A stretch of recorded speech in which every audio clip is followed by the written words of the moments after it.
सुना येती घरा या मालिकेच्या आजच्या भागामध्ये इथे आता इन्स्पेक्टर साहेब आलेले असतात शिवनाथला अरेस्ट करायला. तेव्हा शिवनाथ बाहेर येतो आणि म्हणतो, इन्स्पेक्टर साहेब काय झालं? तेव्हा इन्स्पेक्टर म्हणतात की शिवनाथ, इथे आम्ही तुम्हाला अरेस्ट करायला आलो आहे. तुमच्या विरोधात यांनी गुन्हा दाखल केला आहे, FIR रजिस्टर केला आहे. त्यामुळे आम्ही तुम्हाला पोलीस स्टेशनला घेऊन जायला आलो आहे. शिवनाथला आणि घरातील सर्व लोकांना खूप मोठा धक्का बसतो की पिहूच्या वडिलांनी एवढं टोकाचं पाऊल का उचललं. पिहूचं श्रीवरती मनापासून प्रेम आहे. त्या दोघांनी स्वतःच्या मर्जीने लग्न केलं आहे. ही गोष्ट त्यांना माहीत असताना त्यांनी तक्रार का केली असेल? तेव्हा इथे शिवनाथ म्हणतो, हे बघा साहेब, काहीतरी गैरसमज झाला आहे. मी असं काहीच केलेलं नाही आहे. मग मला का अरेस्ट करताय? तेव्हा इन्स्पेक्टर म्हणतात की त्यांचं असं म्हणणं आहे की तुम्ही तुमच्या मुलाला सांगून त्यांच्या मुलीला पळून घेऊन यायला सांगितलं आणि तुमच्या मुलीने तिला फसवून तिच्याबरोबर लग्न केले. त्यामुळे तुमच्या विरोधात FIR नोंदवलेला आहे. तुम्हाला आमच्याबरोबर पोलीस स्टेशनला यावं लागेल. त्याचबरोबर तुम्ही तुमच्या सुनेला इथे जाच करता, तिला त्रास देता, तिला मारहाण करता. तेव्हा इथे शिवनाथ म्हणतो, अहो माझं ऐकून तरी घ्या, असं आम्ही काहीही केलेलं नाही आहे, हवं तर विचारा तुम्ही. तेव्हा पिहूचे वडील हनुमंतराव म्हणतात, ए शिवनाथ, खोटं बोलू नको आता, कळलं ना? माझ्या घरामध्ये माझ्या लाडक्या फुलासारख्या मुलीला आणलं आणि तिच्याकडून कामं करून घेता तिला मोलकरून बनवून ठेवले तुम्ही. तुम्हाला काय वाटलं तुमच्या घरात काय चाललं आहे हे मला कळत नाही असं वाटते का तुम्हाला? मला माहिती आहे तुम्हीच सगळं हे घडून आणले. माझ्या मुलीला या घरामध्ये मोलकरणीसारखी वागणूक मिळते, तुम्ही तिला मारता झोडता, हे सगळं काही माहिती आहे मला, कळलं ना? तेव्हा इन्स्पेक्टर, माझ्या मुलीला न्याय मिळवून देण्याचा प्रयत्न करा. तिला इथून मला बाहेर काढायचं आहे. आताच्या आता या माणसाला तुम्ही अरेस्ट करा. तेव्हा प्रेक्षकांनो, इथे आता शिवनाथची काही चूक नसताना हनुमंतराव पद्माच्या सांगण्यावरून हे सगळे आरोप करत असतात. तेव्हा शिवनाथ म्हणत असतो, अहो हनुमंतराव, असं का करताय तुम्ही? तुम्हाला चांगलंच माहिती आहे मुलांनी त्यांच्या मर्जीने लग्न केले, तिथे माझा संबंध येतो कुठे? आणि आम्ही कुणाचाही जाच केलेला नाही आहे. आम्ही तशी माणसं नाही आहोत की इथे घरी आलेल्या सुनेला आम्ही मारझोड करू, तिला राबून घेऊ. तेव्हा तिचे वडील म्हणतात की गप्प बस शिवनाथ, मला सगळं काही माहिती आहे. अरे तू अनाथ आहेस, माझी मुलगी अनाथ नाही आहे. तिचा आईबाप खंबीर आहे तिची साथ द्यायला, तिला सांभाळायला, कळलं ना? माझ्या मुलीचं ठरलेलं लग्न मोडायला लावलं. तिने तिकडे लग्नाला होकार दिला होता आणि ते लग्न मोडून माझ्या मुलीने तुझ्या मुलासोबत लग्न केलं, कारण त्याने फसवलं तिला. तेव्हा इथे आता पद्मा म्हणत असते की चला आता शिवनाथला फरफटत घेऊन जाणार. तेव्हा इन्स्पेक्टर साहेब म्हणतात की तुम्हाला आमच्याबरोबर यावं लागेल. राघव म्हणतो, एक मिनिट, तुम्ही असंच माझ्या वडिलांना घेऊन जाऊ शकत नाही. अहो कुणीही कुणावरती काहीही आरोप करेल आणि तुम्ही लगेच अटक करून घेऊन जाणार का? हे बघा, मला असं वाटतं तुम्ही दोन्ही बाजूंच्या गोष्टी ऐकल्या पाहिजे, कारण या सगळ्यामध्ये आमच्या वडिलांची काही चूक नाही आहे. माझ्या भावाचं माझ्या वहिनीवरती प्रेम आहे आणि म्हणून त्या दोघांनी लग्न केले. कुणीही जबरदस्ती केलेली नाही आहे. वहिनी स्वतःच्या मर्जीने इथे आलेल्या आहेत. आणि जर तुम्हाला अटकच करायची असेल ना, तर तुम्ही मला अटक करा, कारण या दोघांचं लग्न आहे ना मी स्वतः लावून दिलं आहे आणि माझ्या आईवडिलांनासुद्धा माहिती नव्हतं की त्यांचं लग्न झालं आहे ते. तेव्हा तो म्हणतो, पण FIR तुमच्यावरती नाही, तुमच्या वडिलांवरती केला आहे, त्यामुळे त्यांना अटक केली जाणार आहे. तेव्हा राघव म्हणतो, म्हणजे कुणीही कुणावरतीही FIR करू शकतं का? आम्ही जर आता या काकांवरती केस केली की हे आम्हाला त्रास देतात, आम्ही यांच्यावरती FIR केली, यांच्यावरती नको नको ते आरोप केले, म्हणजे ते आरोप खरे आहेत का? ते तसे वागलेत का? असं गृहीत पकडायचं का आपण? म्हणून मला असं वाटतं इन्स्पेक्टर, तुम्ही एकदा या गोष्टीचा विचार करावा. तेव्हा हनुमंतराव म्हणतात, ए बेडग्या, तू गप्प बस, स्वतःच्या वडिलांना वाचवण्याचा प्रयत्न करू नको, कळलं ना? असंच गोड गोड बोलून माझ्या मुलीवरती जादू केली आहे तुम्ही. माझ्या मुलीला कळतसुद्धा नाही आहे की तिच्यावरती अन्याय होतो आहे, तिला इथे मारलं जातं आहे. तेव्हा इथे लगेच उमा म्हणते, एक मिनिट, हे बघा, या घरामध्ये कुणालाही मारलं जात नाही. अहो तुमची मुलगी असली तरी ती आता आमची सून आहे, तिला आम्ही का मारझोड करू हे कुणी सांगितलं तुम्हाला? असं काहीही आम्ही केलेलं नाही आहे. तेव्हा तो म्हणतो, आता तुम्ही असंच बोलणार हो? खरं बाहेर आल्यानंतर गुन्हेगार कधी म्हणतो का मी गुन्हा केला आहे म्हणून? माझ्या मुलीला साथ द्यायला कोण नाही असं वाटलं तुम्हाला? मी तिचा बाप आहे, अजून जिवंत आहे. तुम्ही इथे माझ्या मुलीला फूस लावून घेऊन येऊ शकता, पण मी माझ्या मुलीला अजिबात तुमच्या इथे आता राहू देणार नाही. मला माहिती आहे ना.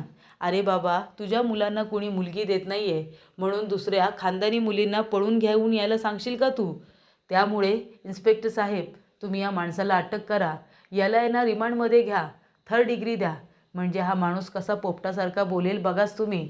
मग हा सांगेल त्याने कसं मुलांना तयार केलं आहे ते. खानदानी मुलींना फसवायचं आणि त्यांना घरी आणून त्यांचा जाच करायचा.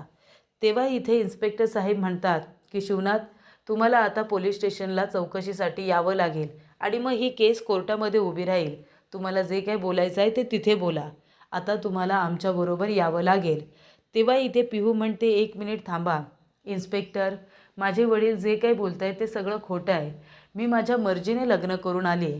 मी सज्ञान आहे आणि त्यामुळे मी माझे निर्णय घेऊ शकते. मी माझ्या आईवडिलांना खूप समजावलं.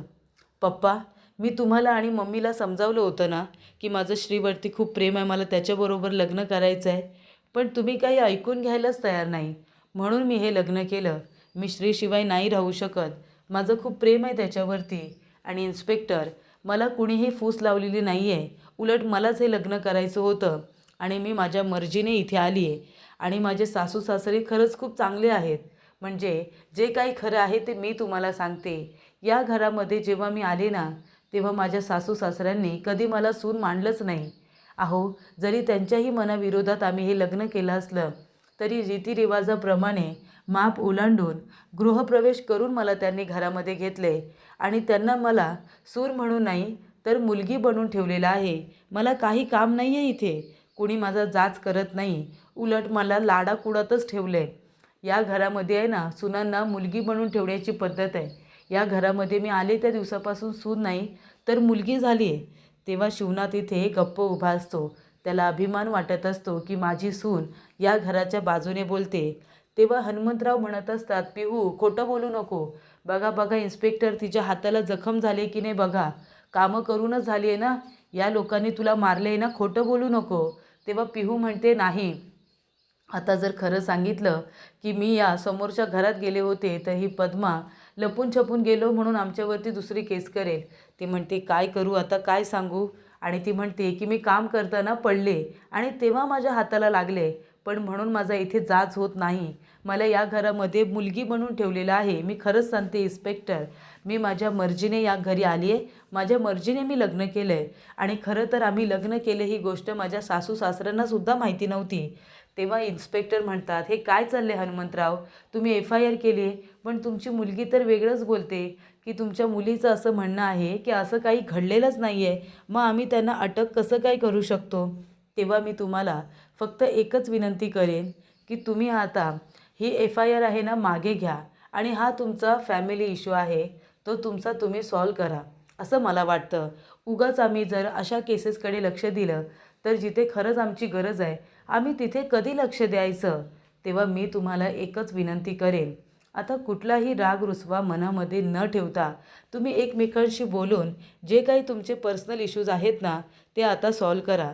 तेव्हा पिहू म्हणते की पप्पा, FIR मागे घ्या पप्पा, FIR मागे घ्या. तेव्हा इथे आता तिचे वडील म्हणतात, मी नाही घेणार, तू खोटं बोलतेस, या लोकांनी ना तुला भुरळ पाडले. तेव्हा ती म्हणते, पप्पा असं काही नाही आहे, तुम्ही FIR मागे घ्या, नाहीतर मी तुमच्यावरती FIR करेन. तेव्हा इथे पद्मा म्हणते, बघा बघा हनुमंतराव, तुमची मुलगी कशी बोलते ती बघा. या घरी येऊन तिला 2 दिवस नाही झाले तर या लोकांची बाजू घेऊन तुमच्याजवळ भांडते. या लोकांनी 2 दिवसात अशी काय भुरळ पाडली तिला काय माहिती की तुमच्या विरोधामध्ये ती FIR करायला तयार झाली आहे. बघताय ना तुम्ही. तेव्हा इथे पिहू म्हणत असते, मला कुणीही भुरळ पाडलेली नाही आहे. मी सज्ञान आहे, माझे निर्णय मी स्वतः घेऊ शकते. पप्पा, FIR मागे घ्या. जर तुम्ही FIR मागे नाही घेतली तर मी तुमच्यावरती FIR करेन. तेव्हा पद्मा म्हणते, बघितलंत ना, तुमची स्वतःची लाडाकुडात वाढलेली पोरगी या माणसांसाठी तुमच्यावरती FIR करायला तयार झाली. तेव्हा इन्स्पेक्टर म्हणतात, हे बघा, झालं गेलं सगळं विसरून जा आणि तुम्ही एकमेकांशी बोलून प्रॉब्लेम सॉल्व करा, आम्ही आता निघतो.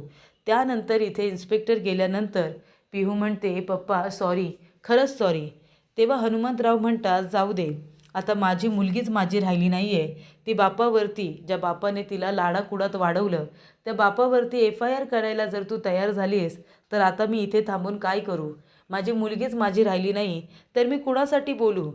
तेव्हा इथे इन्स्पेक्टर साहेब म्हणतात की बरं आम्ही निघतो आणि आता या भांडणासाठी प्लीज तुम्ही कंप्लेंट वगैरे करू नका. आणि असं म्हणून इन्स्पेक्टर साहेब आता गेलेले असतात. तेव्हा हनुमंतराव आता तिथून जात असताना पिहू म्हणते, पप्पा खरंच सॉरी. तेव्हा हनुमंतराव म्हणतात, जाऊ दे, माझी मुलगीच आता माझी नाही तर इथे थांबून तरी काय करू? आणि ते नाराज होऊन तिथून गेलेले असतात. तेव्हा पिहूला खूप वाईट वाटतं. पिहू रडायला लागते. ज्या पद्धतीने ती बोललेली असते पद्धत चुकीचीच असते की मी सुद्धा तुमच्यावरती FIR करेन, माझ्या सासऱ्यांना तुम्ही त्रास देताय म्हणून. असं म्हणाल्यानंतर इथे आता तिच्या वडिलांना तर वाईट वाटलेलंच असतं, पण पिहूलासुद्धा वाईट वाटतं. आणि तेव्हा इथे श्री येतो आणि पिहूचा हात पकडतो आणि तिला धीर देण्याचं काम करत असतो. तेवढ्यात गुरुजी म्हणतात, बरं आता झालं असेल तर चला बरं, मुहूर्त निघून चालला आहे, आपल्याला पूजा करायची आहे ना? तेव्हा उमा म्हणते, हो चला चला, पूजा करायची आहे, लवकर चला. आणि तेव्हा सगळेजण आता आतमध्ये निघून जातात. तेव्हा प्रेक्षकांनो पद्मा म्हणत असते की शिवनाथ, आता तू वाचला असशील रे, पण आता पुढे वाचणार नाही. एक ना एक दिवस मी तुला जेलमध्ये पाठवणारच, असं पद्माने आता विचार केलेला असतो. त्यानंतर सर्वजण पूजेला बसलेले असतात. तेव्हा पिहू सत्यनारायणला म्हणत असते की देवा, यापुढे कधीच या घरामध्ये पोलीस येऊ देऊ नको, सगळ्यांना सुखात आणि आनंदात राहू दे. आणि पप्पांच्या डोक्यातला राग, रुसवा, तिरस्कार हा निघून जाऊ दे. त्यांना कळू दे त्यांची मुलगी इथे दुःखात नाही तर सुखात आहे, म्हणून मला माझ्या घराचं फक्त सुख हवं आहे. त्यामुळे प्रेक्षकांनो इथे आता गुरुजी म्हणत असतात की आता पहिल्या अध्यायाला सुरुवात होणार आहे. जे काही आहे ते सगळं आता बोलत असतात. तेव्हा इथे छाया बसलेली असते, ती काम करत असते. तेव्हा तिला आठवत असतं, इथे आता पिहू म्हणालेली असते की हे माझं घर आहे, या घरामध्ये मला आहे ना मुलीसारखी वागणूक दिली जाते, मला इथे अजिबात जाच केला जात नाही, मला इथे सुखात ठेवण्याचा प्रयत्न केला गेला आहे. आल्या दिवसापासून मी या घराची मुलगी झाली आहे. पप्पा तुम्ही FIR मागे घ्या, नाहीतर मी तुमच्यावरती FIR करेन. या सगळ्या गोष्टी छायाला आठवतात आणि छाया म्हणते, खरंच आई, पण मुलगीमध्ये खरंच खूप हिंमत आहे. स्वतःच्या घरासाठी, सासरसाठी ते वडिलांच्या विरोधात उभी राहिली. ठामपणे तिने सांगितलं, म्हणजे मी या घरामध्ये स्वतःच्या मर्जीने आले. मला असं वाटतं की आता ती या घरची होऊन गेलेली आहे. तेव्हा इथे माई म्हणतात, या घरची म्हणजे इथली कुठली? ती म्हणते, नाही हो, या घरची म्हणजे त्या घरची. या घरची कशी काय होईल ती? त्यानंतर ती म्हणत असते, हो ना, म्हणजे लगेच या घरची झाली. आणि तेव्हा छाया म्हणते, माझ्या बाई नेहमी म्हणायच्या की छाया, लग्न झाल्यानंतर आहे ना सासरचं होऊन जायचं पूर्णपणे, म्हणजे संसार सुखाचा होतो. आणि त्यानंतर इथे पिहू आणि श्री दोघेजणं आता देवाची प्रार्थना करत असतात. दोघेजणं आता इथे आरती करत असतात. तेव्हा इथे पिहूची एकच इच्छा असते की आता या घरामध्ये सगळं काही चांगलं होऊ दे. पूजा संपन्न झालेली असते. तेव्हा आशीर्वाद घेण्याची वेळ आलेली असते. शिवनाथ अजूनही रागातच असतो. त्याला काय सिद्ध करायचं आहे काय माहिती. स्वतःने तर लव्ह मॅरेजच केलेलं आहे आणि इथे आता मुलांनी केलं आहे तर इतका त्याला राग आला आहे. तेव्हा तो जात असताना तिथे आता मावशी आलेली असते. ती म्हणते, साहेबा कुठे जातोयस तू? पोरांचा एवढा महत्त्वाचा दिवस आहे, त्यांना आशीर्वाद कोण देणार? तेव्हा ती म्हणते, ये प्रियंका आणि श्री दोघेजणं या बरं, पाया पडा, तुझ्या सासऱ्यांच्या पाया पड आणि त्यानंतर साहेबा तू सुद्धा त्यांना आशीर्वाद दे. तेव्हा इथे शिवनाथ म्हणतो, कोण मी? तेव्हा ती म्हणते, तू नाहीतर कोण? सासरा आहेस ना, पोरांना चांगला आशीर्वाद दे. असंही इकडे आता लगेच मावशी म्हणत असते. तेव्हा इथे शिवनाथकडे बिचारी पिहू आशेने बघत असते की आता आप्पा मला आशीर्वाद देतील. एवढं सगळं बिचारी आल्यापासून करते, पण तरीसुद्धा शिवनाथचा राग काही जात नाही आहे. आता त्याच्या ह्या विचित्र वागण्याची उमालासुद्धा लाज वाटायला लागले की हा माणूस कधी सुधारेल. पण आता इथे पिहू आपल्या सासऱ्यांचा आशीर्वाद घेणारच असते, कारण तिला घरातलं वातावरण हे चांगलं करायचं असतं. तर प्रेक्षकांनो पुढील भागामध्ये इथे आता दोघांची भांडणं होत असतात, राघवची आणि त्याचबरोबर इथे अन्विताची. अन्विता म्हणते की गुरुजी याला सरळ करायला ना मीच पाहिजे. तेव्हा तो म्हणतो, ए चल हाट, तुला जेवढं मी ओळखतो ना तेवढं कोणीच ओळखत नसेल तुला. तेव्हा ती म्हणते, तू मला ओळखतो? तुला माहिती नाही आहे, तुझ्यासारख्या इथे हेकड्याला ना नीट करायला मीच पाहिजे. तेव्हा इथे गुरुजी म्हणतात, अरे वा, याला सरळ करायला तू पाहिजे आणि याला तुझ्याबद्दल खूप काही माहिती आहे.